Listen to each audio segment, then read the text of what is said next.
മത്സരങ്ങളിൽ തോറ്റ് തീർത്തും അവശരായി കിടക്കുമ്പോഴും ചില ആളുകൾ അസാധാരണമായ ധീരത കാണിക്കും. അത് മറ്റുള്ളവരെ കാണിക്കാനാണ്, അവരെ ബോധിപ്പിക്കാനാണ്. എനിക്കൊന്നും പറ്റിയിട്ടില്ല.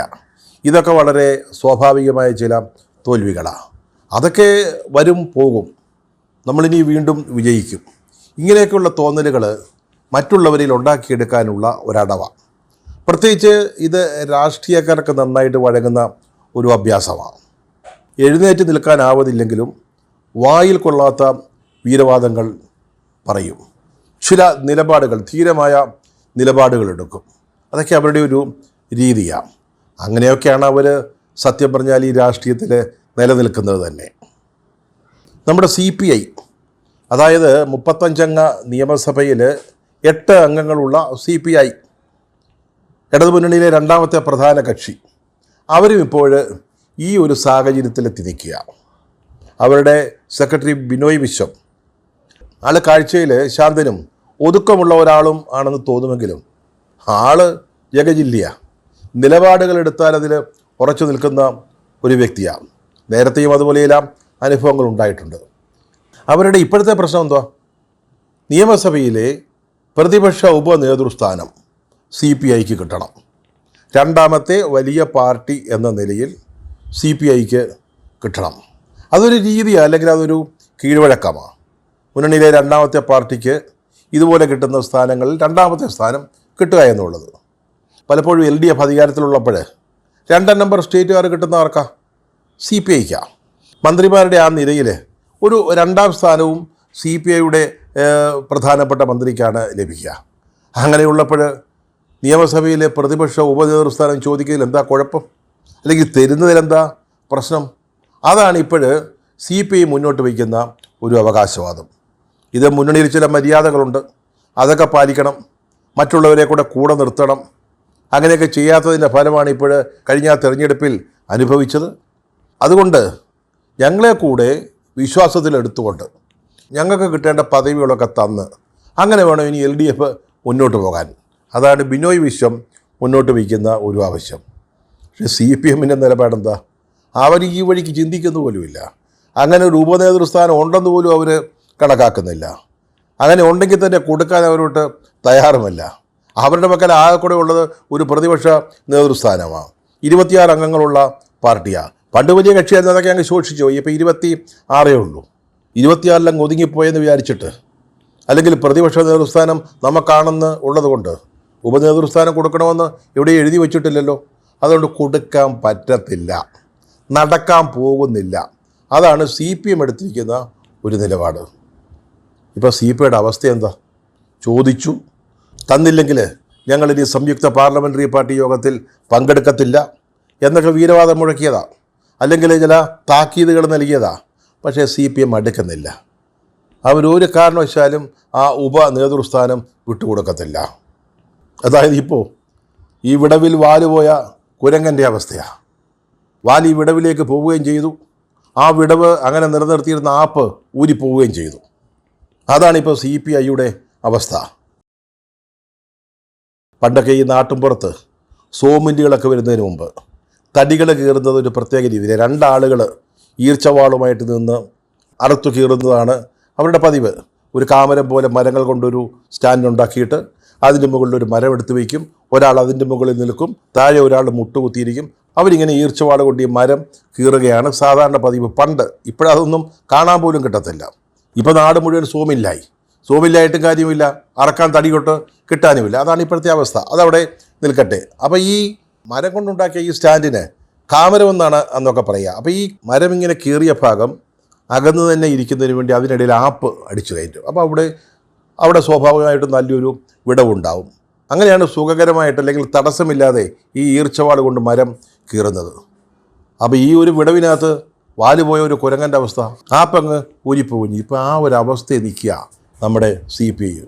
പറഞ്ഞത് വിഴുങ്ങാനും വയ്യ, പറഞ്ഞത് അനുസരിക്കാതെ വേറൊരു വഴിയുമില്ല. അതാണിപ്പോൾ CPI എത്തിപ്പെട്ട് നിൽക്കുന്ന വലിയ പ്രത്യയശാസ്ത്ര പ്രതിസന്ധി. ഈ ഡിമാൻഡ് നേരത്തെ വെച്ചതാണ്. നിയമസഭ കൂടുന്നതിന് മുമ്പ് തന്നെ CPI ഇതിനെക്കുറിച്ച് ആലോചിക്കുകയും സുചിന്തിതമായ ഒരു തീരുമാനമെടുക്കുകയും അത് CPMനെ അറിയിക്കുകയും ചെയ്തതാണ്. ചേടാ, നമ്മുടെ കെ രാജൻ വെറും ഒരു MLA ആയിട്ട് എങ്ങനെയാണ് ഈ നടക്കുക? 5 വർഷം റവന്യൂ മന്ത്രിയായിരുന്നില്ലേ?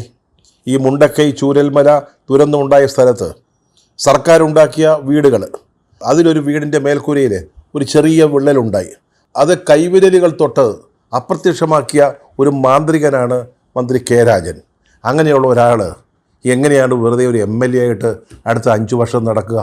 ഒരു പ്രതിപക്ഷ ഉപനേതൃസ്ഥാനമെങ്കിലും ഇല്ലെങ്കിൽ എങ്ങനെ കഴിഞ്ഞുകൂടും? ആ ആവശ്യമാണ് CPM-ൻ്റെ മുമ്പിൽ വെച്ചത്. അവിടെ ചെന്നപ്പം ആരാ വെയിറ്റിങ്ങിലുള്ളത്? KN ബാലഗോപാൽ, ധനകാര്യമന്ത്രിയായിരുന്ന ആൾ. അദ്ദേഹം എങ്ങനെ വെറും ഒരു MLA ആയിട്ട് നടക്കുക? മുൻ ധനകാര്യമന്ത്രിയാണോ അതോ മുൻ റവന്യൂ മന്ത്രിയാണോ വലുത്? ഈ പ്രശ്നമുണ്ടായി. അതുപോലെ 26 MLA-മാരുള്ള CPM ആണോ വെറും 8 അംഗങ്ങളുള്ള CPI ആണോ വലുത്? CPM പറയുന്നത് CPI-യേക്കാൾ 3 ഇരട്ടി അംഗങ്ങൾ അവർക്കുണ്ടെന്നാ. കണക്ക് നോക്കുമ്പം ശരിയാ, പക്ഷേ അതിന് ബിനോയ് വിശ്വത്തിനൊരു മറുപടി ഉണ്ട് കേട്ടോ. പക്ഷേ വിജയത്തിൻ്റെ ശതമാനം എടുത്തു നോക്കുമ്പോൾ നമ്മളാ മുമ്പിലെന്ന്. അതായത് മത്സരിച്ചു, ജയിച്ചു, അതിൻ്റെ ഒരു കണക്കെടുത്ത് നോക്കുമ്പം ഇത് കേൾക്കുമ്പോൾ MP ഗോവിന്ദൻ ചിരിക്കുക. കാരണം എന്താ? ഇത് കാലാകാലങ്ങളായിട്ട് CPM അല്ലെങ്കിൽ LDF തോൽക്കുമ്പോൾ CPM-ൻ്റെ സംസ്ഥാന സെക്രട്ടേറിയറ്റും സംസ്ഥാന സമിതിയൊക്കെ പറയുന്ന ന്യായമായത് ഞങ്ങൾ തോറ്റു എന്നുള്ളത് ശരിയാ, പക്ഷേ ശതമാനക്കണക്കിൽ ഞങ്ങൾ വളരെ മുമ്പിലാണെന്ന്. അത് പണ്ടേ പറയുന്ന ഒരു കാര്യമാണ്. ആ ഒരടവാണ് ഇപ്പോഴും CPM-ൻ്റെ മുമ്പിലെടുത്തിരിക്കുന്നത്. അതൊന്നും അവിടെ ചിലവാകത്തില്ലെന്നേ. കാരണം 3 ഇരട്ടി അംഗങ്ങളുള്ള ഒരു നിയമസഭാ കക്ഷിയായി ഇപ്പോൾ CPM എന്ന് പറയുന്നത്. അവിടെ പിണറായി വിജയനാണ് പ്രതിപക്ഷ നേതാവ്, അതെല്ലാവരും അംഗീകരിച്ച കാര്യമാണ്. പക്ഷേ CPM-നെ അറിയത്തുള്ളൂ അദ്ദേഹത്തെ ആ സ്ഥാനത്തേക്ക് കൊണ്ടുവരാൻ അവരനുഭവിച്ച ബുദ്ധിമുട്ടുകൾ. ഏകാധിപതിയായിട്ട് വാണിരുന്ന ഒരാളാണ് പിണറായി വിജയൻ കഴിഞ്ഞ LDF ഭരണകാലത്ത്. പക്ഷേ ഇപ്പോൾ അവസാനമുണ്ടല്ലോ, ഈ പരാജയമൊക്കെ കഴിഞ്ഞപ്പോൾ അദ്ദേഹത്തെ ഒരു പ്രതിപക്ഷ നേതാവാക്കി തിരഞ്ഞെടുക്കുന്നതിന് വേണ്ടി ആ പാർട്ടി അനുഭവിച്ച പെടാപ്പാടുകൾ.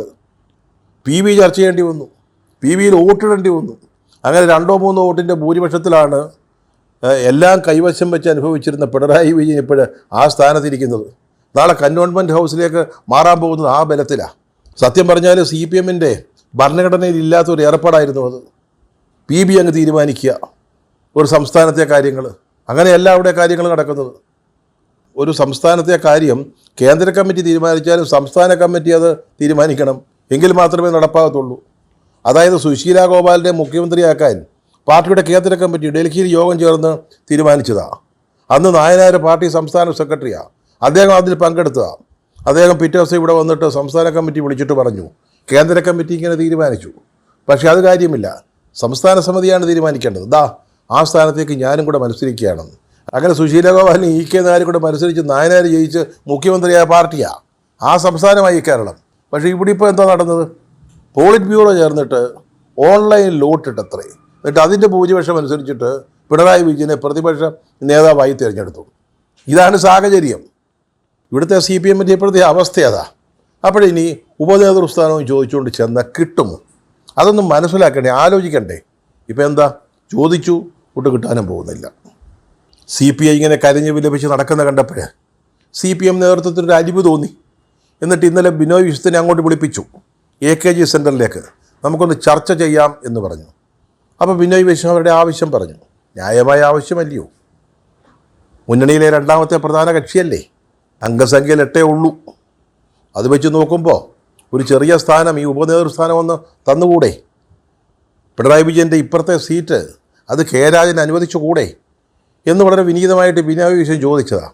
അപ്പോൾ MP ഗോവിന്ദൻ മാർക്സ് പറഞ്ഞു, നടക്കുന്ന കാര്യമല്ല മോനെ, വേറെന്തെങ്കിലും വേണേ പറ, ഇത് കിട്ടത്തില്ല, ഈ കട്ടിൽ കണ്ട് പനിക്കണ്ട, ഇത് തരാൻ പോകുന്നില്ല, ഇത് തരുന്ന പ്രശ്നമേ ഇല്ല. അത് ഞങ്ങൾ KN ബാലഗോപാലിന് വേണ്ടി ഒഴിഞ്ഞ് വെച്ചിരിക്കുന്ന കാര്യമാണ്. മുൻ ധനകാര്യമന്ത്രിയാണ്, അദ്ദേഹത്തിന് എന്തെങ്കിലും ഒരു പദവിയില്ലാതെ പുറത്തിറങ്ങി നടക്കുന്നത് ശരിയാണോ? നിങ്ങൾ ഈ രാജൻ്റെ കാര്യത്തിൽ പറയുന്ന ന്യായം ഞങ്ങൾക്ക് KN ബാലഗോപാലിൻ്റെ കാര്യത്തിൽ നോക്കണ്ടായോ? അതായിരുന്നു പിണറായി വിജയൻ്റെ അവസാനത്തെ തീരുമാനം. അവതാ പറഞ്ഞു നോക്കി. അപ്പം MP ഗോവിന്ദൻ മാഷ് എന്താ പറഞ്ഞത്? എൻ്റെ പൊന്നു ബിനോയ് വിശ്വം, സാങ്കേതികമായിട്ട് അങ്ങനൊരു പദവി തന്നെ നിലവിലില്ല. മനസ്സിലായില്ലേ? അങ്ങനൊരു സ്ഥാനം നിയമസഭയിലില്ലെന്ന് നമ്മളിത് വളരെ നേരത്തെ പറഞ്ഞിട്ടുള്ള കാര്യമാണ്. പ്രതിപക്ഷ ഉപനേതാവ് എന്നൊരു പദവി നമ്മുടെ സംസ്ഥാന നിയമസഭയുടെ ചട്ടങ്ങളിലില്ല. കാർത്തികേയൻ സ്പീക്കറായിരിക്കുന്ന സമയത്ത് CPM നിയമസഭാ കക്ഷിയുടെ ഉപനേതാവായിരുന്ന കോടിയേരി ബാലകൃഷ്ണൻ ഒരു പ്രത്യേക സ്ഥാനം അദ്ദേഹത്തിൻ്റെ താല്പര്യം കൊണ്ട്, ഇഷ്ടം കൊണ്ട്, അല്ലെങ്കിൽ അദ്ദേഹം വഴി പ്രതിപക്ഷവുമായി സംസാരിക്കാനുള്ള സൗകര്യത്തിന് കൊടുത്തതാണ്. ഒരു വാക്ക് അദ്ദേഹം നിയമസഭയിൽ പറയുകയും ചെയ്തു, നമ്മുടെ പ്രതിപക്ഷ ഉപനേതാവ് കോടിയേരി ബാലകൃഷ്ണൻ എന്ന്. പക്ഷേ അങ്ങനെ പറഞ്ഞതുകൊണ്ടൊന്നും ഒരു ഉപനേതാവിൻ്റെ പദവി ഉണ്ടാകുന്നില്ല. അത് നമ്മുടെ ചട്ടങ്ങളിൽ ചേർക്കണം. അങ്ങനെ ഒരു തീരുമാനം ഉണ്ടാവണം. ഇവിടെ അതൊന്നും ഉണ്ടായില്ലെന്നേ. നമ്മുടെ സ്പീക്കർ കാർത്തികേയൻ ഇങ്ങനൊന്ന് പറഞ്ഞു, പിന്നെ ഏറ്റവും മുകളിലത്തെ നിലയിൽ ഒരു മുറിയും കൊടുത്തു. അങ്ങനെ ഒരു പറച്ചിൽ, ഒരു മുറി. അതിൻ്റെ ബലത്തിലാണ് ഈ പ്രതിപക്ഷ ഉപനേതാവെന്നും പറഞ്ഞ് ഓരോരുത്തർ ആ കസേരയിൽ കയറി ഇരിക്കുന്നത്. അതാണ് എം പി ഗോവിന്ദൻ പറഞ്ഞത്. അങ്ങനെ ഒരു പദവി ഇല്ലെന്നേ. ഇനി ഉണ്ടെങ്കിൽ തന്നെ അത് കീഴ്വഴക്ക പ്രകാരം CPM-ൻ്റെ പാർലമെൻ്ററി പാർട്ടി ഉപനേതാവിന് അവകാശപ്പെട്ടതാണ്. അത് KN ബാലഗോപാലാണ് ഞങ്ങളുടെ ഉപനേതാവ്. അതുകൊണ്ടാണ് അദ്ദേഹം അവിടെ ഇരിക്കുന്നത്. അപ്പോൾ ബിനോയ് വിശ്വം ചോദിച്ച് കാണണം. നല്ല ബുദ്ധിയുള്ള ആളായതുകൊണ്ട് അത് ചോദിക്കും, സംശയിക്കേണ്ട കാര്യമില്ല. അതായത് ഇങ്ങനൊരു പദവി തന്നെ ഇല്ലെങ്കിൽ പിന്നെ ഏത് കീഴ്വഴക്കത്തിൻ്റെ അടിസ്ഥാനത്തിലാണ് CPM-ൻ്റെ നിയമസഭാ കക്ഷി ഉപനേതാവ് അങ്ങനെ ഒരു സ്ഥാനത്ത് ഇരിക്കുന്നത്? ചോദിച്ചിട്ടുണ്ടാവും. MP ഗോവിന്ദൻ മാർക്സ് കൃത്യമായിട്ടൊരു മറുപടി അദ്ദേഹത്തിന് കൊടുത്തോ എന്നും നമുക്കറിഞ്ഞുകൂടാ. ഇതൊക്കെ ഇൻ ക്യാമറ നടക്കുന്ന ചർച്ചകളാണല്ലോ, അതുകൊണ്ട് നമുക്കത് അറിഞ്ഞുകൂടാ. അപ്പോൾ ചില പ്രത്യയശാസ്ത്ര വിഷയങ്ങളും ബിനോയ് വിശ്വം ഉന്നയിച്ചുവെന്ന് മാപ്രകൾ പറയുന്നുണ്ട്. അതായത് പ്രതിപക്ഷ പ്രവർത്തനത്തിൻ്റെ മുൻനിരയിലേക്ക് പുതിയ മുഖങ്ങളും പുതിയ ശൈലികളും വരണം എന്നാണ് ഈ കഴിഞ്ഞ തെരഞ്ഞെടുപ്പ് ഫലം ചൂണ്ടിക്കാണിക്കുന്നത്. അതായത് പ്രതിപക്ഷ പ്രവർത്തനത്തിൻ്റെ മുൻനിരയിലേക്ക് പുതിയ മുഖങ്ങൾ, പുതിയ ശൈലി. അങ്ങനെയൊക്കെ പറഞ്ഞപ്പോൾ സ്വാഭാവികമായിട്ട് MP ഗോവിന്ദൻ മാഷ് ഇങ്ങോട്ട് ചോദിച്ചു കാണും, നിങ്ങളുടെ രാജനാണോ പുതിയ മുഖം? അദ്ദേഹമാണോ പുതിയ ശൈലി? അല്ലെങ്കിൽ തന്നെ ഈ തെരഞ്ഞെടുപ്പ് ഫലത്തിൽ ആരായത് പറഞ്ഞത്? തെരഞ്ഞെടുപ്പിൻ്റെ ഫലം ഇങ്ങനെയാണെന്ന് ആർക്കെങ്കിലും പറയാൻ പറ്റുമോ? തെരഞ്ഞെടുപ്പിൻ്റെ ഫലം എന്താ? ജനങ്ങളെ LDF-നെ തിരസ്കരിച്ചു, പൂർണ്ണമായിട്ട് തിരസ്കരിച്ചു. വെറും 35 സീറ്റിൽ അങ്ങോട്ട് ഒതുക്കിക്കെട്ടി. അതാണ് ഫലം. അല്ലാതെ പ്രതിപക്ഷ പ്രവർത്തനത്തിൻ്റെ മുൻനിരയിലേക്ക് പുതിയ ശൈലികളും പുതിയ മുഖങ്ങളും വരണമെന്നൊന്നും തെരഞ്ഞെടുപ്പ് ഫലത്തിൽ ആരും പറഞ്ഞിട്ടില്ല. അതുപോലെ തന്നെ ജനങ്ങൾ ആഗ്രഹിക്കുന്ന മാറ്റങ്ങളോട് ഇടതുപക്ഷ മുന്നണി മുഖം തിരിച്ചു നിൽക്കരുത്. ഇതും നമ്മുടെ ബിനോയ് വിശ്വത്തിൻ്റെ ഒരു ആവശ്യമാണ്. MP ഗോവിന്ദൻ മാഷോട് പറഞ്ഞ കാര്യമാണ്. ജനങ്ങൾ ആഗ്രഹിക്കുന്ന മാറ്റങ്ങൾ എന്താണ്? അത് അവർ തീരുമാനിച്ചെന്നേ. വോട്ടർമാർ കഴിഞ്ഞ തെരഞ്ഞെടുപ്പിൽ അക്കാര്യത്തിലൊരു തീരുമാനമെടുത്തല്ലോ. അത് നിങ്ങളിനി ഭരിക്കാൻ വേണ്ട എന്നുള്ളതാണ്. 5 കൊല്ലം UDF ഭരിക്കട്ടെ എന്നുള്ളതാണ്. ഞങ്ങളൊന്ന് നോക്കട്ടെ അവരെങ്ങനെയാണ് ഭരിക്കുന്നത് എന്നുള്ളത്. അതാണിപ്പോൾ ജനങ്ങൾ ആഗ്രഹിക്കുന്ന മാറ്റം എന്ന് പറയുന്നത്. അല്ലാതെ പ്രതിപക്ഷ നേതൃസ്ഥാനത്ത് ആര് വരണമെന്നോ അല്ലെങ്കിൽ ഉപനേതൃസ്ഥാനത്ത് ആര് വരണമെന്നോ അത് CPIക്ക് കൊടുക്കണമെന്നോ ഒന്നും തെരഞ്ഞെടുപ്പിൽ ജനങ്ങൾ പറഞ്ഞിട്ടില്ല. അതുകൊണ്ട് ഈ വക സൈദ്ധാന്തിക പ്രശ്നങ്ങളൊന്നും MP ഗോവിന്ദൻ മാഷക്ക് സ്വീകാര്യമില്ല. അവസാനം ഖണ്ഡിതമായിട്ട് പറഞ്ഞു, എൻ്റെ പൊന്നു ബിനോയ് വിശ്വം നടക്കത്തില്ല. അതിനുശേഷം ഒരു കൊക്കക്കോളയും ബർഗറും കൊടുത്ത് അദ്ദേഹത്തോട് ഉപചാരം ചൊല്ലി പിരിയുകയും ചെയ്തു.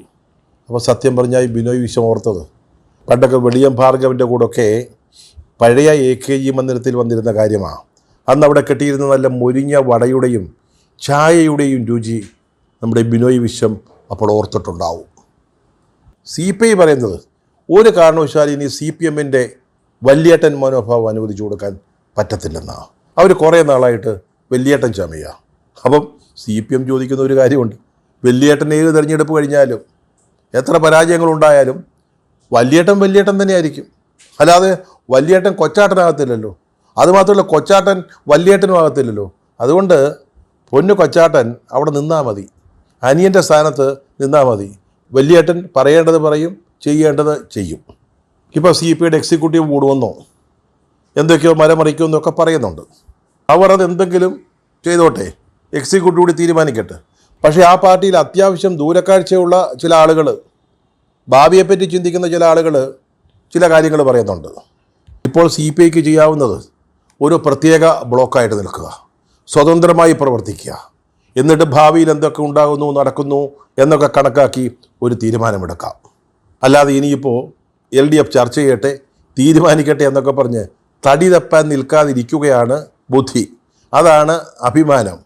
കാരണം CPM ഇത് വിട്ടുകൊടുക്കാൻ പോകുന്നില്ല. അപ്പം LDFിൽ ചർച്ച ചെയ്തു, എന്തോ നല്ല വാക്കൊക്കെ പറഞ്ഞു, അതനുസരിച്ചിട്ട് എന്നാൽ പിന്നെ വേണ്ട, ഞങ്ങൾക്ക് ആ പദവി വേണ്ട, രാജൻ മൂന്നാമതങ്ങ് ഇരുന്നോളാം, പ്രതിപക്ഷ നിരയിൽ ഡെപ്യൂട്ടി സ്പീക്കറും പ്രതിപക്ഷ നേതാവും പ്രതിപക്ഷ ഉപനേതാവും കഴിഞ്ഞ് 4ാമത്തെ സീറ്റിലങ്ങ് ഇരുന്നോളാം എന്നങ്ങ് സമ്മതിക്കാം.